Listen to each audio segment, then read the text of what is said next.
La 4L rouge, c'est le titre du nouveau roman de l'écrivain journaliste nordiste Paul Dodin-Claveau que j'ai le plaisir de recevoir ce midi. Bonjour Paul Dodin-Claveau. Vous publiez donc ce roman témoignage dans lequel vous abordez le drame de votre famille le jour où votre sœur décède renversée par une 4L rouge. C'était en 1992. Voilà, donc elle décède en 1992 près de Briançon. Et ce décès était la conclusion en même temps d'une histoire difficile, puisque ma sœur était atteinte d'un trouble bipolaire. En même temps, c'est un véritable accident dont les circonstances n'ont jamais été totalement élucidées. Parce qu'effectivement, à travers cette histoire, ce que vous allez explorer au final, c'est autant l'histoire de votre famille que ce mal du trouble bipolaire qui est très difficile à diagnostiquer. C'est ça aussi que vous avez voulu raconter.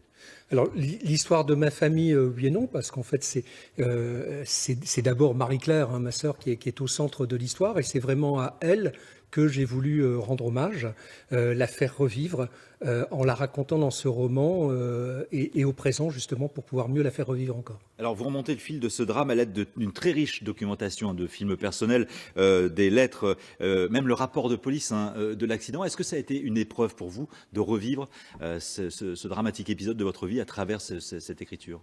Oui, ça a été une épreuve, d'autant plus que ces recherches sont intervenues après le décès de mes parents et que c'est en triant des papiers que je suis retombé notamment sur le dossier de l'accident. Donc c'est vrai que ça a été une épreuve et puis en même temps ça a été une épreuve libératoire pour moi.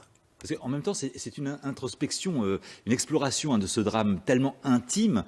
Comment est-ce que vous parvenez à le rendre universel? Comment est-ce que vous parvenez à nous intéresser à cette histoire? Est-ce qu'il y a un message dans ce livre que vous voulez adresser finalement à vos lecteurs?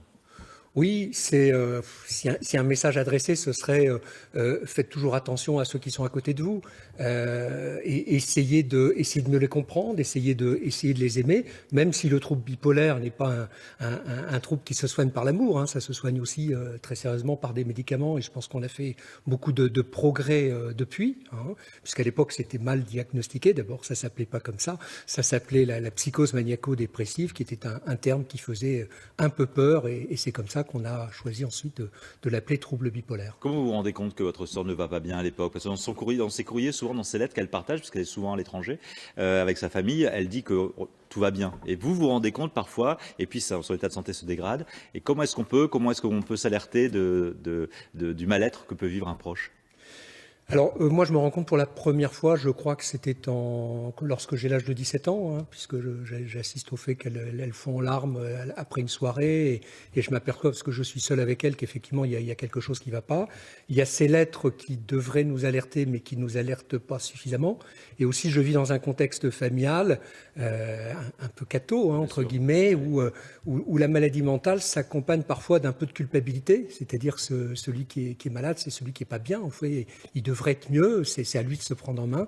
Et c'est vrai que du coup, moi, je suis un petit peu pollué hein, par toute cette énergie qui fait que je me rends compte trop tard de ce qui se passe. Et une histoire assure évidemment qui nous parle à tous, très intime et en même temps très universelle. La 4L rouge qui vient de paraître aux éditions Nicodème. Merci beaucoup Paul Dodin-Claveau d'être venu nous en parler ce midi et à très bientôt pour d'autres aventures littéraires. Merci à vous.